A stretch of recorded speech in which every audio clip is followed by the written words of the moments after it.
What if I mess up? What if something goes wrong?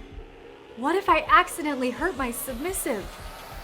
These questions have paralyzed more aspiring dominants than you might imagine.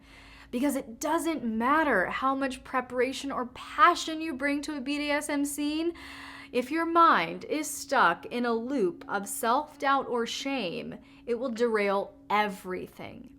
That's why you must identify the mindsets holding you back to achieve a scene that feels electric and seamless. And that's why in this video, we're covering the most common mental blocks around domination and kink and reframing them into empowering beliefs that will fuel your confidence and connection.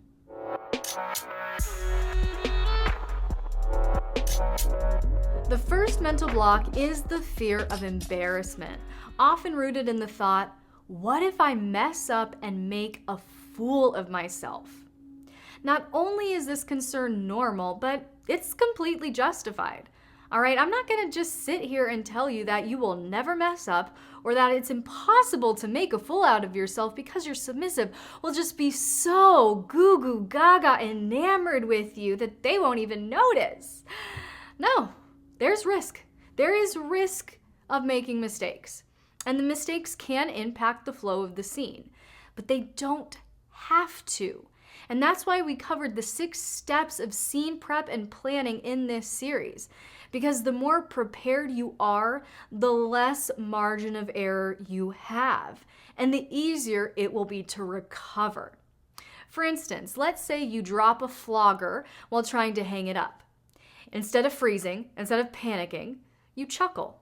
You pick it up, and you say with a playfully threatening tone, I guess it wants another taste of your juicy flesh. Your smooth, confident recovery shows the submissive that you're fully in control, no matter what happens, which will allow them to sink into subspace even more. Additionally, we want to shift into a positive belief that says something like, my partner is safe and will love me even if I mess up. Because here's the thing, feeling safe is just as crucial for dominants as it is for submissives. As dominants, if you feel coerced, manipulated, shamed, or judged into showing up in a scene, something's wrong. Your submissive, out of all people, should feel the most safe and comfortable to you. They exist in your domain. And if that's the case, the reality is that the submissive can do you no harm. Even if you mess up, the mistake is in your domain. Therefore, the submissive doesn't have the authority to shame you in your territory. Performance anxiety is equally as common, with a negative belief being, what if I don't give my submissive the experience they want? And this one is all about falling short of expectations. But the key here is not just to prepare and structure your scene to the point of confidence, as we discussed in part 3 of this series, but to lean into the same sense of safety we covered in the last point. Yes, we both know your submissive has fantasies, desires, and expectations.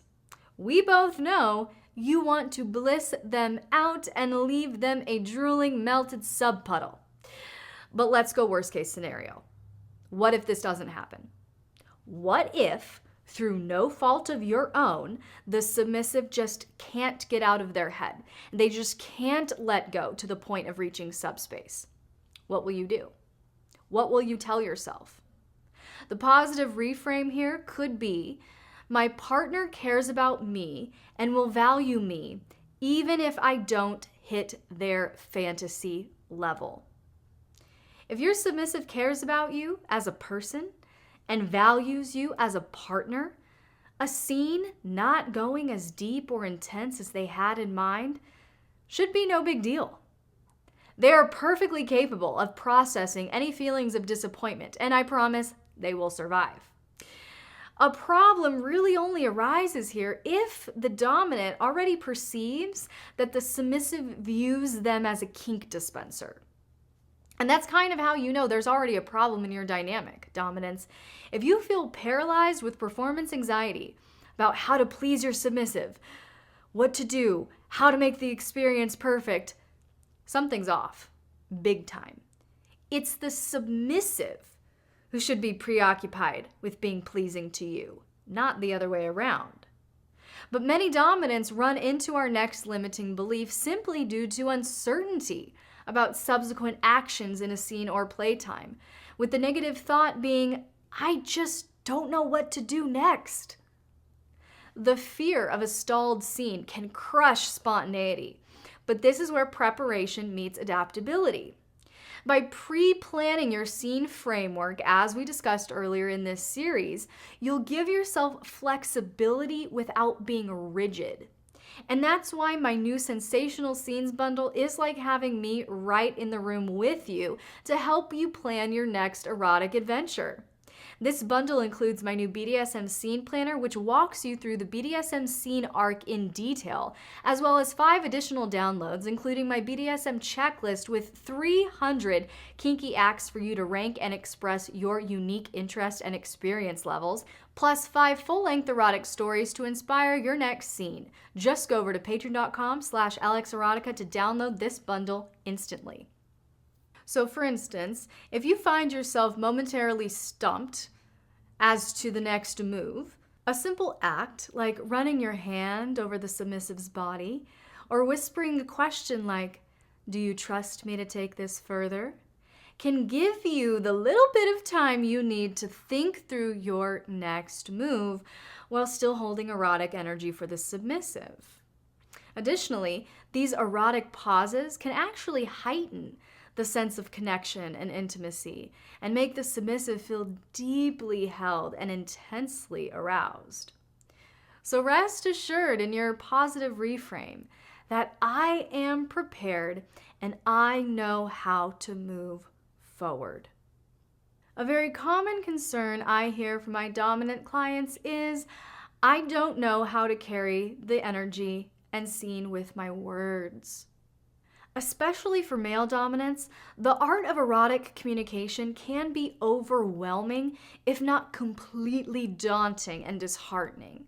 Because whether it's commands, dirty talk, or affirmations, what you say shapes the entire emotional tone of the scene. And practice can help, but so can curiosity. And like we talked about last week, start with small words or phrases and gradually incorporate them into your interactions. A playful, "good girl, good boy," or an intense, "do you want more?" during scenes will start to feel natural over time. So lean into the positive reframe here. I have power over the words I choose and can communicate confidently. A common belief I've heard from more naturally sadistic dominants surrounds their perspective of emotional maturity. Essentially holding the belief, I'm a sadist, so I don't know how to connect with my partner emotionally. Some dominants fear that their sadistic side makes them cold or incapable of emotional intimacy. But in truth, sadism and care can coexist beautifully. Just because you may present in a more distant or demanding way, or because you prefer the thrill of holding so much of the submissive's trust that they endure pain for your pleasure, doesn't equal cruel, abusive, or emotionally unavailable. And even if you do need to get in touch with your emotions on a deeper level, empathy and emotional awareness are skills you can build. So instead of adopting a victimized mentality here, reframe this perspective with the belief, being sadistic doesn't limit emotional capacity, and I can choose connection with my partner. Now, a huge part of vanilla conditioning is often religious shame, where your interest in kink is met with the thought, this is sinful, engaging in this is sinful, and I now deserve judgment. And if you want to take a deep dive into how to break free from religious shame and vanilla conditioning, how I found freedom from religious shame and vanilla conditioning, go to my website, misselx.com, and sign up, because about 8 years ago, I wrote a book all about this, and I'm planning on sharing that content with you soon. So if you sign up on my website, you'll get all the latest updates and content the moment it's released. But for our purposes today, the best thing you can do is counter that belief with love instead of religious performance. With something like, I am a precious and beloved child of God. I do not earn my way into love. Many of my male dominants really struggle with this next one, and that is societal shame. In a culture that is proactively shaming masculinity and traditional gender roles, including male domination, when a man begins to step into his erotic power and engage in authoritative masculine energy that their partner actually craves, there's still this sense of, this is abnormal or shameful behavior, and I'm doing something wrong or abusive even. Too often, this negative belief is very much also to the detriment of the female partner who's craving initiative, who's craving pursuit, who's craving focused, erotic attention, and a little bit of sexual aggression. She's wanting to soften in her feminine energy beneath you, men. So shift toward an empowering belief that gives you back your autonomy with something like, society does not have the power to legislate how I consensually interact with my partner in the privacy of our home. A very sneaky mindset block that many dominants encounter is a subconscious lack of trust in their submissive partner. In other words, the thought is, my partner asked for this, fill in the blank, whatever kink it is. My partner asked for this, but it seems too harsh and I don't want to cross a line. Now, the nasty part about this one is it's not just a lack of trust, but this is actually a highly controlling way to view your submissive, because you're essentially saying you know better than they know themselves. You have deeper access into their inner world than they do, and you trust your knowledge over their ability to advocate and set boundaries. And that's why trust is foundational. To remember that your partner knows their limits and will communicate if something isn't working. So try reframing the belief. My partner asked for this, and although it seems harsh to me, I trust my partner's self-awareness and their ability to give and revoke consent. And our final limiting belief would be the close relative of our last point. And that's the concern, I don't want to remind my partner of their past abuser. See, it's natural to feel protective of a partner who has a traumatic history. But fear of triggering them can stifle your dominance and prevent you both from experiencing the type of connection you crave.